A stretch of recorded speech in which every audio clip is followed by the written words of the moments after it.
The M.J. Murdock Trust mission is to nurture and enrich the educational, cultural, social, and spiritual life of individuals, families, and communities, and with particular attention to the Pacific Northwest.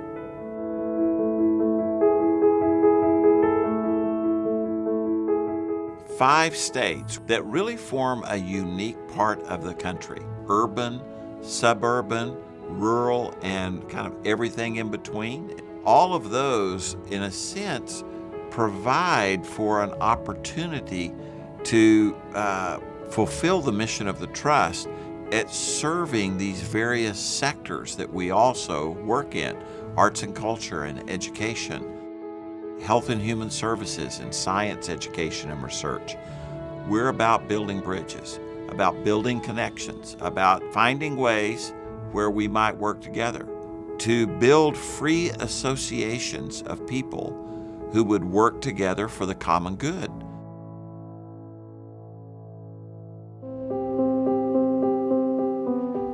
What we're really trying to do is to say, what is it that would help you better fulfill your mission in more effective and efficient ways? We kind of went viral and took off unexpectedly. We were scrambling to get things set and organized, and we were missing so many opportunities, mostly because we just didn't have enough people. And we felt like if we could have a fundraising director, that we could really maximize people that wanted to help, and we just didn't have the capacity to engage with them. As an organization, we've always measured success at the individual level, and we're not going to stop that. But what we haven't really been able to do is say, what moves a family forward? Are our services helping our families stay together, gain self-sufficiency, and be successful? In the Lighthouse and with the food distribution ministry, we serve over 14,000 servings a month in a small community. What we're seeing with students nowadays that are coming into the university is they really want to help out the planet. They want to get involved. We see so many of them, working on their computers, or they might be working on their cell phone, and they're not able to see how to connect their skills out with the real world. So as I look back through the history of Murdock support, it's been very impactful. I mean, the grants they make a difference, and they're usually not the most high-profile grants, but grants that go right to the core of how to make this place work.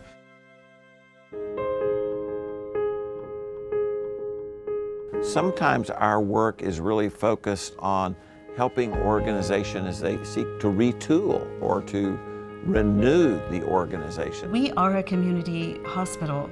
We are here to serve the people, and that's always been our mission. This grant makes this possible that we can provide the funding for the hospital to ensure that the care is going to be here when we need it. The Murdock Trust has helped us expand into Kindring-Bothell. Now we're serving 800 families a year there. And then most recently, we were just opening Kindring-Renton with the Murdock Trust support and are well on our way to serving 200 families in that location. When I arrived, we had no local clean room and no capability for doing the micro device development that I do. And so my students were traveling. They were traveling to Stanford University, to Cornell University. So it really limited the participation by the students. We realized that we could support a facility here and should indeed have a local facility to support that research and educational mission. So while fundraising for toilets is not as sexy or as exciting as fundraising for a large capital campaign project, we know that the children that attend our programs here at the Garden, all of our guests for our events, and the community at large will be very, very excited to have some permanent facilities that are installed here on site. Murdock's been pretty instrumental in helping us support the communities over in Idaho, try and get a hold of, understand, and use some of these newly innovated technologies and methods in order to get more things done on the ground. At Twin Rocks, we are huge believers in camp and the benefits of a camp experience. And we would love it if every kid and every adult gets a chance to have regular camp experiences. I was pushing my son Bryce in a wheelchair through the gravel and talking to the guest services director, and we were just talking business, and I was tilting him back and pushing him, and I had to put his anti-tippy things up to get him over that gravel, and I'm grunting and groaning, and she stops me and she puts her hand on my arm She got tears in her eyes and she said, "Rachel, I am so sorry. I did not realize how difficult it was to push a wheelchair through this gravel." We are aiming these components specifically to help families who are affected by disability when they come to camp.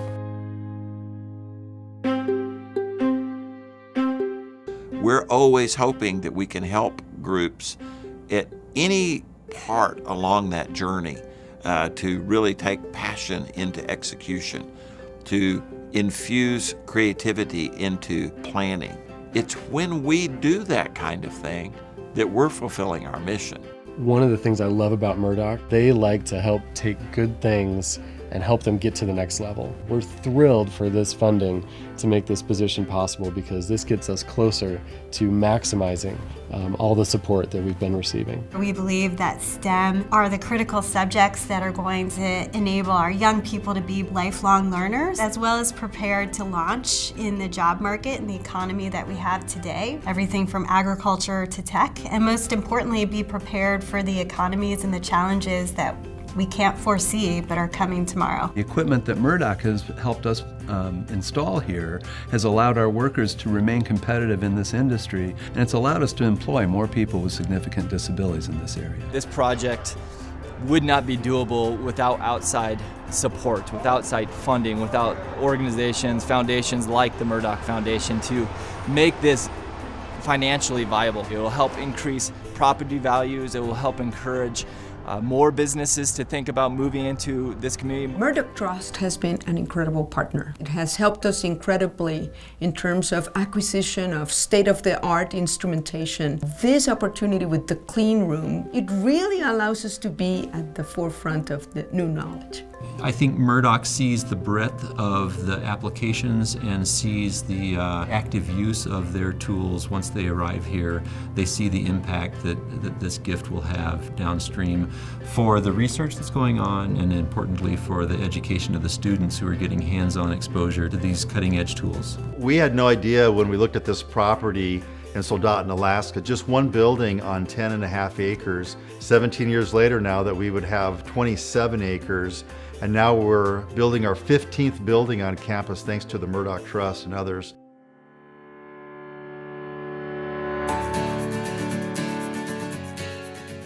The challenges that we face are significant enough. The needs of individuals, families, and communities are great enough that we need the best that every organization can bring. By building bridges between various ideas, various cultures, various communities, and saying not what is it that separates us, but how can we work together for the common good. We are interacting with other organizations and a much broader picture to how do we move this message and the work forward. In an ecosystem, you kind of rely on others and you share and you partner and you depend on the strengths of the people around you. We can't do this ourselves. We don't run ministries and orphanages and schools around the world. We just make a great pair of shoes. One lady commented if she had known moving to Stevensville would have been the gift that it was to her son because of the theater, she would have moved years before. Just as in traditional life, each person in a village has a role they need to carry out in order for that village to be successful. Same thing happens in the nonprofit community. We work for the common good by including everyone. Virginia Garcia makes sure that no one gets turned away for inability to pay. We know that when people are safe and in our clinics, they're going to be able to be the kinds of folks they need to be out in our community, supporting their families and succeeding in school. The Henry's Fork and the management of the water here doesn't happen in a vacuum. Issues throughout southern Idaho and honestly the whole Columbia Basin affect what happens on the Henry's Fork and this wild trout fishery. So our work really can be moved and utilized, across the entire Northwest. We represent over 5,000 years of art, and art coming from all different cultures throughout the world. And over the years, the museum has continued to bring the world to Oregon and to this part of the country, as well as Oregon to the world. After all of the work and all of the worry, it was so nice to know that someone said, yes, we believe in you and we're going to help you take it to the picture that you want to take it to. That's where we were. The fruit of our work grows on other people's trees. So take the time to grow a good crop. Take the time to steward the orchard that you're in such a way that it will serve not just for the next harvest, but for harvests to come.